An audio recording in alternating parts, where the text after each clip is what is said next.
কত দিন হয়ে গেল এই অভাগা বউটা আমাদের বাড়িতে এসেছে, এখনো আমাকে একটা নাতি নাতনির মুখ দেখাতে পারলো না। আমি আমার ছেলেকে আবার বিয়ে করাবো, এই বউয়ের মুখ আমি আর দেখবো না। মা, এসব কি বলছো? এতে তোমার বৌমার কি দোষ বলো তো? সবকিছু তো উপরওয়ালার ইচ্ছা, শুধু শুধু কেন তাকে দোষারোপ করছো? দেখবে আমাদের ঘর আলোকিত হয়ে যাবে।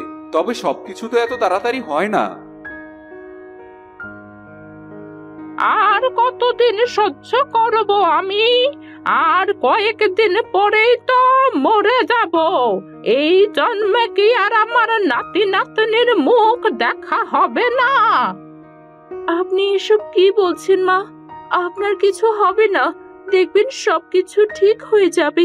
দেখবেন আপনি নিশ্চয়ই আপনার নাতি নাতনির মুখ দেখতে পারবেন। একটু ধৈর্য রাখুন। আমি তোমার মুখ থেকে সব কিছু শুনতে চাই না। আমার চোখের সামনে থেকে চলে যাও। শুধু মুখেই সব কিছু বলবে, কাজে তো কিছুই করে দেখাতে পারো না। আমার ভুল হয়েছে, তোমার মতো একটা মেয়েকে আমার বাড়ির বউ করে এনেছি। সকাল সকাল কি শুরু করে দিলে মা? এবার তো একটু থামবে। ওকে কথা না শোনালে কি তোমার ভালো লাগে না? আর যদি তোমার মেয়েকে কেউ কথা শোনাতো তাহলে তোমার কেমন লাগতো? আমার মেয়ে এরকম কেন হবে? আর তুই একদম আমার মুখের ওপর কোনো কথা বলতে আসবি না। তোর জন্য এই বউকে আমি বাড়ি ছাড়া করতে পারছি না।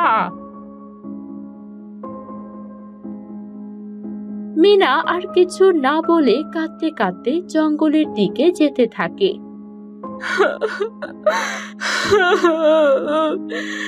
আমার কপালে হয়তো কোনো সুখ লেখা নেই। সব সময় আমার সাথে এরকমটা হয়। ছোটবেলায় মাকে হারিয়ে সৎ মায়ের অত্যাচার সহ্য করেছি, এখন আমাকে ঠিক সেভাবেই শাশুড়ির কথা সহ্য করতে হয়।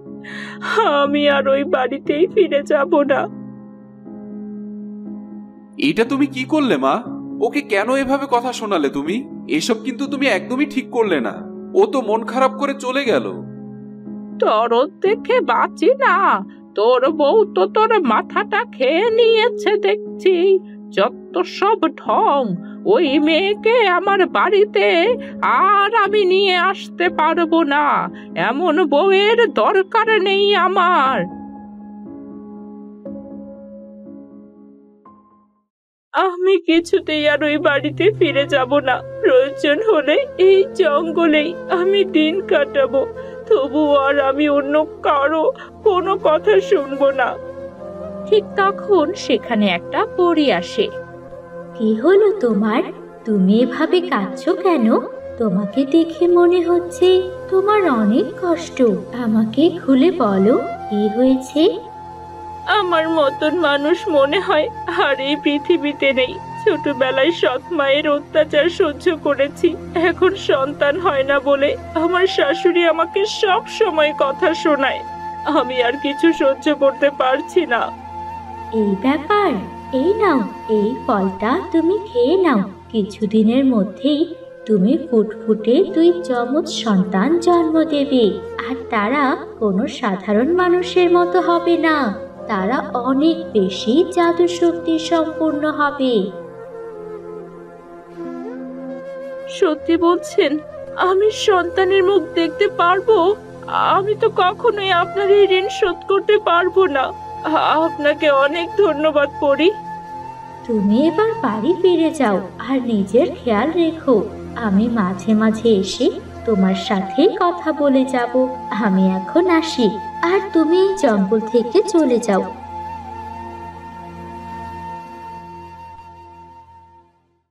পরীর কাছ থেকে বিদায় নিয়ে মিনা বাড়ি ফিরে আসে। এই যে মহারানী, কাজ রেখে কোথায় গিয়েছিলেন শুনি? এমনিতেই তো আমার সংসারটা নষ্ট করেছিস, এখন কি তোর সব কাজগুলো আমি করব নাকি? আমি সব কাজ করছি মা, আপনাকে কিছুই করতে হবে না। আর আমি একটু বাইরে গিয়েছিলাম। ঘরে থাকতে থাকতে আমার দম বন্ধ হয়ে আসছিল। তোকে আর বাইরে যেতে হবে না, চিরকালের জন্য আমি নিজেই তোকে বাড়ি ছাড়া করব, কথাটা যেন মনে থাকে।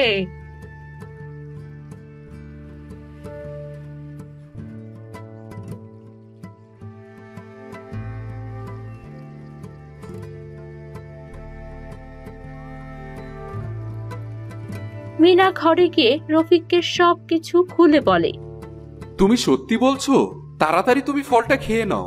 মা যেমন শুরু করেছে, তোমাকে তিনি আর কোনো শান্তিই দিবে না। যত তাড়াতাড়ি আমাদের ঘরে নতুন অতিথি আসবে, আমাদের জন্য ততই ভালো।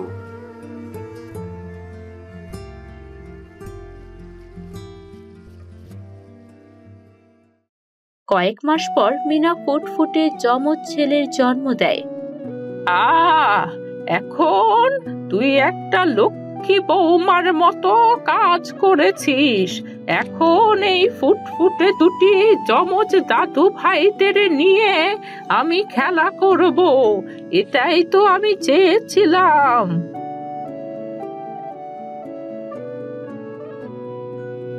দেখলে তো, মা সবকিছু ভুলে গেছে। এখন দেখবে তোমাকে আর কোনো কথাই শোনাবে না। এখন তোমার আর কোনো কষ্টও থাকবে না। সবকিছুই পরীর জন্য হয়েছে। তিনি যদি আজ আমাকে সাহায্য না করতেন, এতদিন আমার কপালে যে কি হতো তা ভাবলেই আমার সবকিছু এলোমেলো হয়ে যায়। ঠিক আছে, যা হয়েছে তা তো হয়েই গেছে। ওগুলি নিয়ে আর ভাবতে হবে না। এখন কিভাবে ছেলেগুলোকে মানুষ করবে সেটা নিয়ে চিন্তা করো।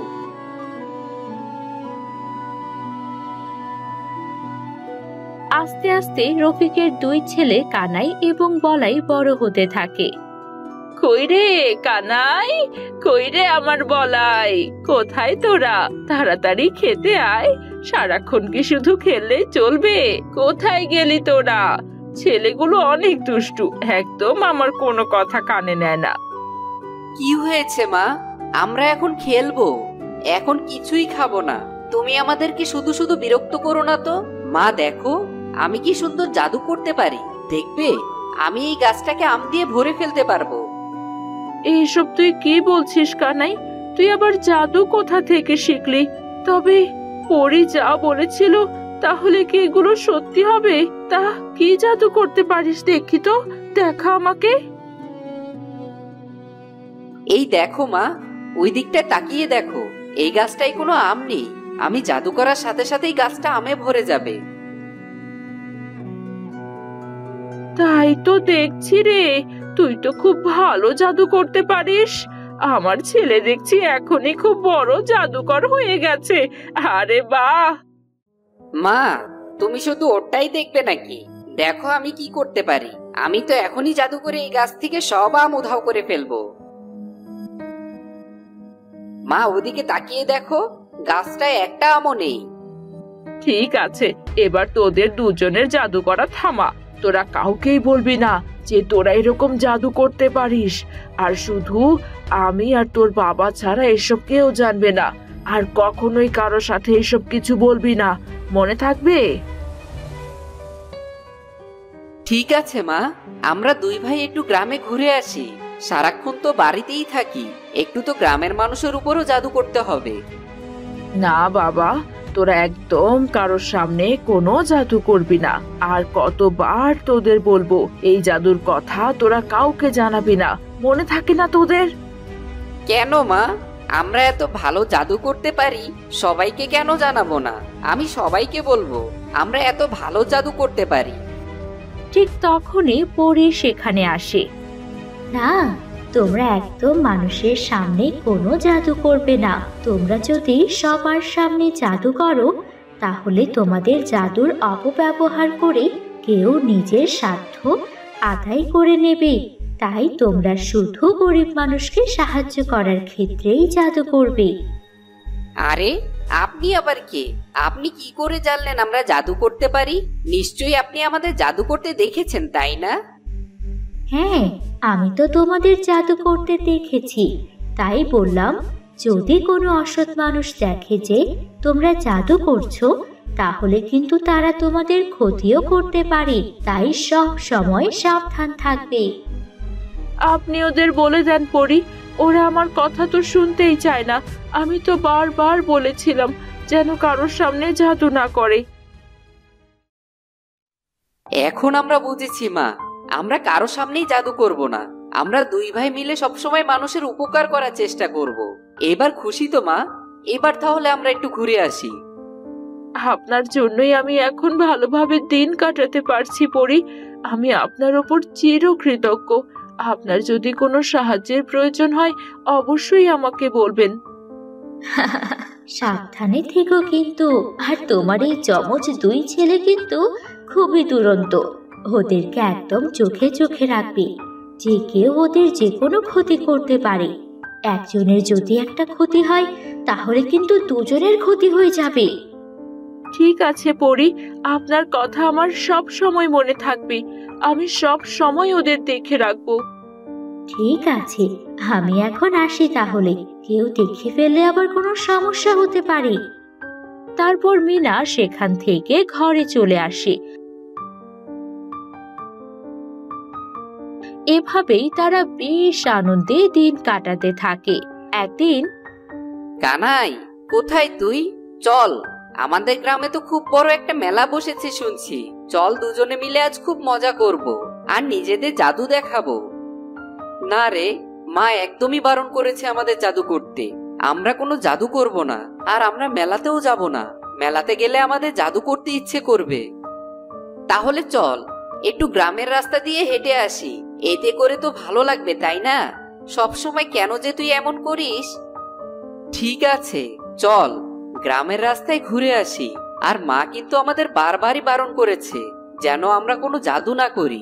তাই তুই কোনো কিন্তু জাদু করবি না, এই কিন্তু আমি তোকে বলে দিলাম। তারপর কানাই এবং বলাই হাঁটতে থাকে। পথে তাদের এক বুড়িমার সাথে দেখা হয়। তোমরা আমাকে একটু সাহায্য করবে বাবা? দেখো না আমার আম গাছে কতগুলো আম হয়েছে। আমি বুড়ো মানুষ, আমি তো আম পেড়ে বিক্রি করতে যেতে পারছি না। আমি খুব অসহায়। বাবা, দয়া করে আমাকে একটু সাহায্য করো। তোমরা দয়া করে আমার আমগুলোকে পেড়ে দাও না। আম বিক্রি করতে পারলে আমি কিছু খেতে পারতাম। ঘরের সব জিনিস প্রায় শেষ হয়ে গেছে। ঠিক আছে বুড়িমা, তুমি শুধু দেখো আমরা দুই ভাই মিলে কিভাবে সহজভাবে তোমার আম পেড়ে দেই। তুমি শুধু দেখবে আমরা কি করি।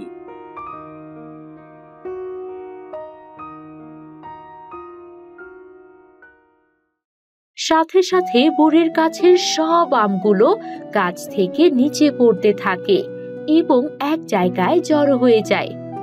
তোমরা দেখছি অনেক বেশি কাজ করতে পারো।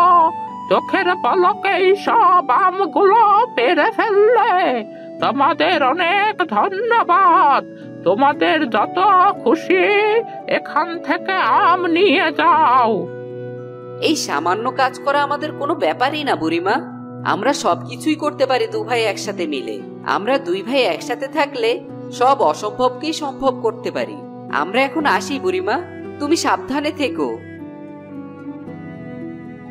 দোয়া করি তোমরা অনেক বড় আর ভালো মানুষ হও। কত জনকে বলেছিলাম আমগুলো পেড়ে দেওয়ার জন্য, সবাই তো না করে চলে গেল। হায় রে মানুষ! তোমার কোনো সাহায্যের প্রয়োজন হলে আমাদের বলো বুড়িমা। আমরা এই গ্রামেরই ছেলে। যখন যা প্রয়োজন হবে আমরা যেভাবেই পারি তোমাকে সাহায্য করব। চল কানাই, এবার বাড়ি ফিরে যাই। মা আবার আমাদের জন্য চিন্তা করবে। তারপর থেকে কানাই এবং বলাই গরিবদের সাহায্য করে এবং অনেক সুখে শান্তিতে তারা সবাই মিলে দিন কাটাতে থাকে।